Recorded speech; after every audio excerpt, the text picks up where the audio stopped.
Here with Vince Dunkin, who is currently running for U.S. Congress, District 18. How's it going, sir? It's going very well, man. Really glad to be here. Okay. Really glad to be a part of the process. All right, let me ask you, 'cause we met at the final debate over with Sheila Jackson Lee and now Mayor John Whitmire. Mm-hmm. Let's talk about how did you get to that point? How I got to that point? I'm a native Houstonian. Okay. Just show you how native Houstonian I am. First integration of, among the first people to be integrated into to schools. And so oftentimes we hear it from an adult point of view, but I was in the second grade when it happened. Went from an all-black school to an all-white school. Okay. During the time I was there, I never had any problems with school. So how I got here, I'm a native Houstonian who's seen the city grow by leaps and bounds. Really? And I've seen it change for the better in some ways, seen it change for the worse in others. Okay. And so I was led in a lot of ways to get off the sideline and get into the game and be a voice. To be a voice for people who weren't going to speak for themselves. Now, you spoke very briefly about the change that you saw in Houston. Mm-hmm. Let's talk about that change. Okay. So what I'm saying is now we're going from a system where the government is serving the people to a system where the people are serving the government. And so I think the roles are kind of being convoluted, and that's the problem I see. So I see we have a government, or people in our government, they're not working on the behalf of the American people at this point. And so these are the things that I'm pointing out, you know, that the roles are switched. The government should be serving us, and it shouldn't be the giant that it is that's encompassing all of our freedom, that's taking away so much of our freedom on so many different levels. And so that's what I see. And so Houston was a really free, open place, great opportunities, low cost of living, but because our government has been infiltrated on so many levels, it's making us work for the government. All right, so, you know, and people always hear the talking points, you know, but a lot of people want to hear solutions. Okay. What would be some of the potential solutions that you would put forth to address that particular issue? Okay, well, I'll start with this since I'm a native Houstonian. I would say all over the world, Houston is known for medicine. We have the largest medical center and some of the best medical research that exists anywhere under the planet. So I'll start right there. Right now, we have a situation where we're forced to buy health insurance. Yes. That shouldn't be legal. You know, that should always be an option. And this is how I'm trying to show you how they got in the roles convoluted. So I'm in the city that has the biggest, largest medical facilities in the world, but we have free facilities as well. But some kind of way, man, they changed the law where the insurance companies were able to convince our president to say, create a law to make everybody buy our product. But you tell them it's for their own good. And if they don't buy the product, the government will penalize them. So now this is what I'm talking about, where now the roles are being switched. How do insurance companies get in there and convince our government to make us buy their products? Okay. This is what I'm talking about. So, and I started with medicine because Houston's known for medicine. So that would kind of be where I'm going with all of my whole political things. We got to switch it back around to where they back working for us. Okay. That's what I'm trying to say. So is it fair to say that healthcare is most definitely a priority for you as someone that's running for political office here? Yeah, I say healthcare is a very important, but bigger than that is personal freedom. Okay. And so that's what I really want to establish. I want to reestablish the people back into the whole process. Okay. Yeah, it's the freedom of the movement of the people to move how they want to move, not how the government say we should move. And this is what they're slowly pushing us toward. Okay. And that's what I'm fighting against. Well, let me also ask you this. If healthcare is number one, or at least it appears to be number one as one of your things to focus on, what would be number two? My whole thing is like lots of freedom. So one thing is say economic freedom. Okay. Economic freedom. That's the big deal for me. Economic freedom. for all of us, for a community, for a country. You know, economic freedom. Say for example, importing and exporting into the country. And so I'm almost a protectionist as a politician, saying, hey, listen, as an American politician, what I want to do is I want everything in-house now. Okay? I don't want to import anything. I don't want to import cell phones, given, you know, the role that Americans have played in it. Say, for example, this is Black History Month, right? Okay. So Jesse Eugene Russell had a lot to do with inventing this phone. Okay. All right, but ain't nobody in America making them. And everything that we're making in America now, they're taking overseas to have them do it for us and then bring it back and sell it to us. And so when I'm talking economy, these are the things I mean, man. We have to shift it back to where our businesses are not running the government, and that the businesses are not dictating the policies on how our economy works. So I'm saying the people should be dictating the way the economy works, meaning that if you want to sell something inside the United States, it has to be made inside the United States by American people, who in most cases invented the very technology that got exported, that's got re-imported, that they make us buy. That's what I'm getting at, my politics. And you know, and I think there's such a well, I won't say that word. Let's use the term politicization, would it be? As far as when it comes to chip making and Taiwan and China. Recently, they put sanctions on China as far as what chips they can make and different things like that. And instead, they wanted to really push forth chip making going to Taiwan and coming out of Taiwan. What are your thoughts on that? Well, a lot of that they're trying to shift over to Vietnam now. Okay. All right? And so even that, and then some cases they're trying to build some of the plants here. So they started construction on some of them in Arizona. Correct. But it should have been that from the very, very beginning. We should have never had this whole convolution of ideas where the American business community would dictate domestic policy. Okay. That's what I'm saying. So my thought on it is it should always been made here. We shouldn't import steel. Well, with the plant, which is a Taiwanese-owned plant that's in Arizona, their number one issue was that there were not enough qualified and certified people of American from America to work there. I've heard that a lot. What are your thoughts on that? Yeah, that's I don't like that. Yeah, so that's my thought on it. But I'm gonna give you an example. Okay, what sport in America is more American than baseball? Basketball. Okay, 2 American sports, right? So do we need to go outside the country to find good baseball players? Every time I go watch the Astros. We don't, but we do. Puerto Rico. We don't. Okay. So my point is, the 2 all-time leading home run hitters are Barry Bonds and Hank Aaron, both American-born players. So what I do is I give that example a lot. We can do everything, but Americans that's in business, they have a thing where they think Americans have too much money. All right. Okay. And so what they do is they constantly just put that out there. Americans don't want to do it. If we don't want to do it or we're not qualified, that's what they're pitching. So I'm saying, hey, no, we can play baseball too. And so that's always my comeback for that. We can play baseball. We invented the technologies. So many of the, you telling me, or they trying to sell this to us.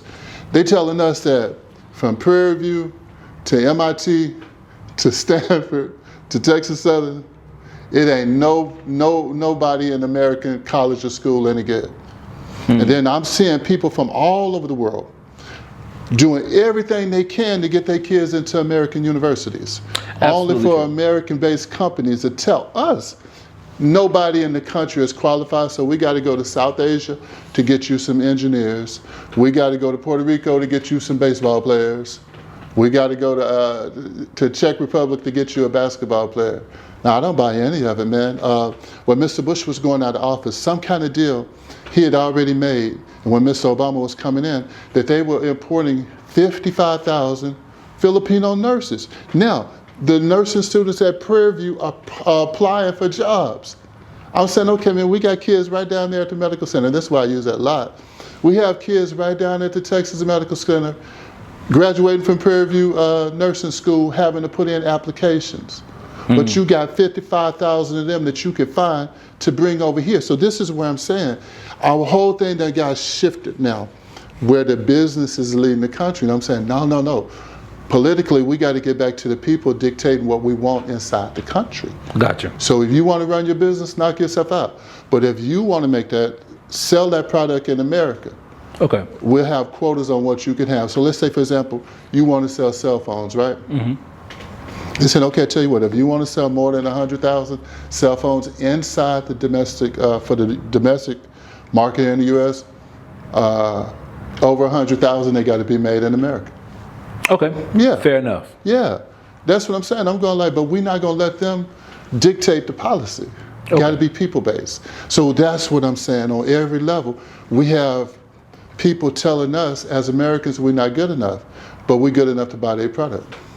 Understood. Yeah, so that's my position. That's where I'm going. And there's always room for, in any industry, there's going to be room for the top three. Okay. So what would be the number three thing that you would focus on? Man, for me, it's economy. Okay. Economy, freedom, economy, security. Freedom, economy, security. Those are my things. Freedom to move around. We need to be able to make money and produce industry here to support Americans. Support our own farmers. Support all the farm equipment we make, using it here. Once upon a time, because I'm a native Houstonian, once upon a time, right here in Katy, Texas, Katy was a leading producer of rice in the world. Wow. That's what I'm talking about. Katy was the #1 producer of rice in the world and cattle. Texas was the #1 producer of rice and cattle on the planet. And now all of our people have moved our stuff offshore, and they have us importing everything that we was formerly making. Okay. That's my politics, and I'm old enough to remember it. I'm old enough to remember right here in Houston when black people had gas stations, but we don't have them anymore. We don't. It was like, whenever it comes to the globalization of anything, and that's what we're experiencing right now in terms of our economy, our military, but in the globalization process, they start with the black community. They say, well, let's see how it works there, and we'll expand it. So whenever, during the 70s, when somebody tricked us into not producing oil and gas in Texas, because during that time, man, we was having gas wars in Texas. That's how cheap the gas was, right? So they had to create laws because the gas wars was pushing the price lower and lower and lower. Okay, good. All right? Okay. And so right now we down to like 4 oil companies, where in the past we had hundreds. All right. Really? Yes, man. So you gotta understand, I'm not from Houston. I'm not even from Texas. So to hear you speak about this is something that's an eye-opener for me. Yeah, so that's what I'm saying. I'm laying on you that the whole thing that got flipped upside down. So where I'm going to, black people had gas stations. Somebody in America decided, hey, let's stop using American gas. Let's go over to Saudi Arabia and buy all of their gas and ship it over here. All right, so the Saudis they had the oil, but they couldn't refine it. So Texas, we're the energy corridor of the planet. We have a refining capacity larger than anything the world has ever seen. Right here across this bridge, 225 and 610. We refine oil from all over the world. So we was buying the sweet crude from Saudi, refining it here, and making all the products, inks, rubbers, gasolines, propane, all of the things that produces, right? But then I think the trade-off was, let us have some gas stations. And now you can't find no Americans and no gas stations. Wow, that is all something. Foreign people. That's what I'm saying. And so this is what our government is doing to us. And so I want to change that back. I'm going like, hey, well, let them have the stations in their country. Okay. We need them back over here. Okay. You can't eliminate us from the American equation. That's my thing. Understood. And you touched on security. What aspect of security would you be focusing on? Okay, we need like First Amendment, Second Amendment rights. Okay. We need protection from our government. So I'm really getting the sense that you feel like the government has a little bit too much overreach. It's too big, man. It's like the thing that should be protecting us is beating us up. Okay. You know, there's a story coming out now about Kim Ogg. This is Harris County. So it's about her abuses in that position, about so many people being indicted for crimes they ain't never committed. Okay. At record numbers. Gotcha. You know, it's abuse. This is what I'm saying. And if you're going to be in the government, and if you're going to be in these powerful positions, you can't be the police and the predator. Understood. You can't be the police and the predator. So what I'm saying is, we have to, in terms of security, we have to make sure that these rights are always, you know, enforced, and to not let them gradually take them away for our own best interests. Gotcha. That's what I'm saying. And so when I'm talking about security, we need economic security. Okay. Yeah, we need to make some money. We need some freedom. Well, let me ask you, because a lot of people, you know, the thing that helps them decide and which political candidate they're going to vote for is if they're a Democrat or Republican. Right. Now I'm going to ask you, you don't have to ask. I'll ask you. Where do you stand and where do you fall? Now, and I'm not going to throw it back to you, but this is video, and these things, they stay alive. Okay. I already told you freedom was a big deal to me. All right. Yes. And man, just because you're trying to get to know me, man, and who knows where it's gonna go. So right here, I grew up in this house we sit in now. Wow. And this was my mother's house, and I turned it into a little office. All right. So during the 70s, my father worked for a steel mill, and he was a super duper Democrat, super big union man. Okay. My mother was a nurse. And so my father was the law inside this house. And he said, this is a Democratic house. Okay. Democrat for the working man. I'm a working man, and I'm in the union. Because I'm in the union, you got insurance, and I'm making money over money over money over money. Okay. So we're living great here in Houston. Mother nurse, she go with what dad say, you know. So that's how it is. Mistake my father made, he let me go visit my grandfather in the summers. Right? Okay. Now, I got a unique situation. I got like some veto power over my father, his father. Yeah, right? Okay. So now I learned what veto power is. You know, I got some veto power. My granddaddy older than my dad. So I say, granddaddy, daddy say he a Democrat. I say, everybody Democrats? And I said, particularly everybody black Democratic, especially since we're in Black History Month. He said, nah, I'm a Republican. I said, whoa, granddaddy, you a Republican? He said, of course. And I said, how could you be that? He said, I support Mr. Lincoln's party. I said, well, how could you do that? Because he freed my daddy from slavery. Okay. That's how I did it. And he freed my granddaddy from slavery. So I'm hearing firsthand accounts. I ain't never have to read my history book for me to know the slaves in my family. Charles Livingston, George Livingston, Sylvia Gamble. Okay. We knew who they was by name. By name. They had to look up no census. So he said, so he told me, I said, well, what am I, granddaddy? He said, you free. I say, I am. He said, you don't have to pick that. He said, here's the thing. We paid the debt to Mr. Lincoln for freeing my father. He said, so now I vote Democrat. And then he said, because I like what Mr. Roosevelt did, getting the country out of the Depression and getting us out of World War II. So I support the Democrats and Mr. Roosevelt. And I said, but what am I? He said, you free. And when he said that, I stopped listening to my father. So when I was here, I had to go by what my father was saying, of course. But that didn't stop my mind from thinking past what he was saying. So today, to answer your question, I'm on the ballot as an independent candidate. Okay. Yeah, and from my genesis in politics, I say, hey man, we paid everybody. Why we keep running back and waiting on them now? Well, there's a lot of talk that's saying right now is a ripe time for an independent candidate. Well, yeah. It's just that I think, a lot of people think that one has to either be one or the other, Democrat or Republican. I don't think enough people understand the independent ticket. If you can take a couple minutes out and explain that to people, I think that'd be very beneficial. Okay, here's what I'll try the best way to explain it. Whenever George Washington, our first president, was going out of office, He was coming off the heels of fighting the British, overthrowing the British, overthrowing everything that they tried to do. But when he was going out of the office, I wouldn't say he was in the Whig Party, he said eventually the political parties are going to do to us what the British did to us. And eventually they're going to take over. So that's kind of what's happening now.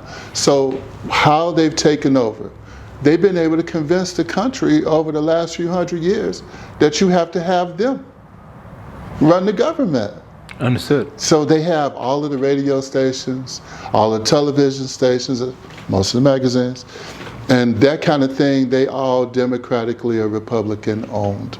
And as an independent, I've run into that, trying to get advertising, just how strict they are. Really? After they find out you're not one of their guys. Really? Yes. Yeah, they're very discriminating, and they're very territorial.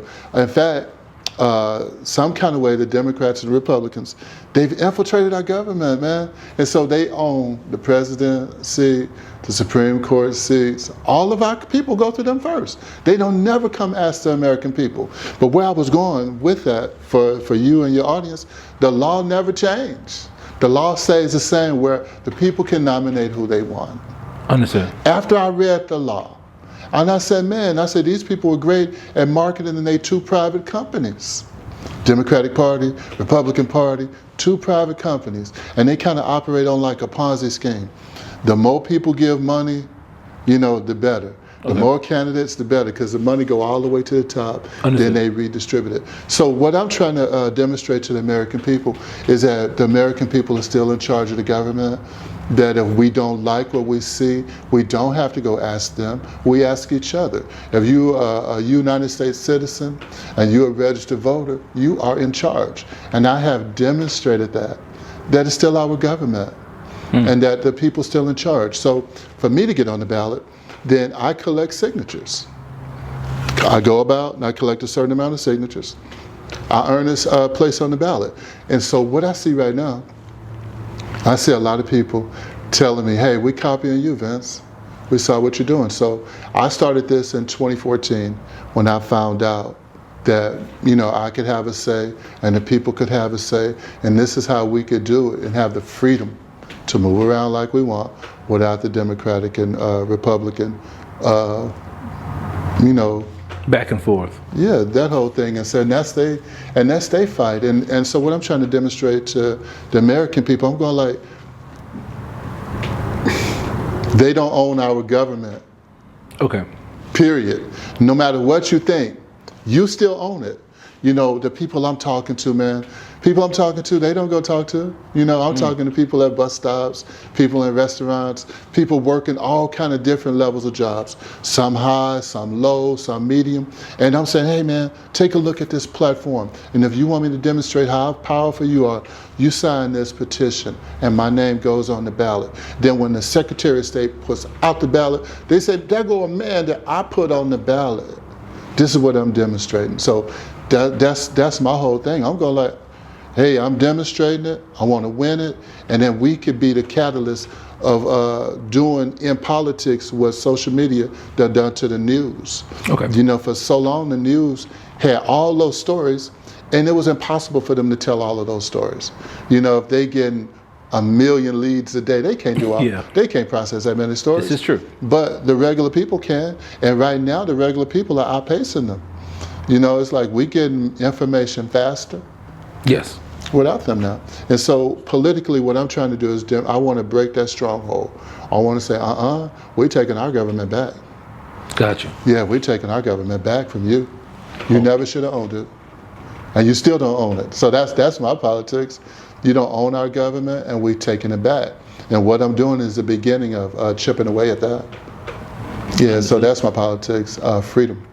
That freedom is a real big deal to me, man. Freedom.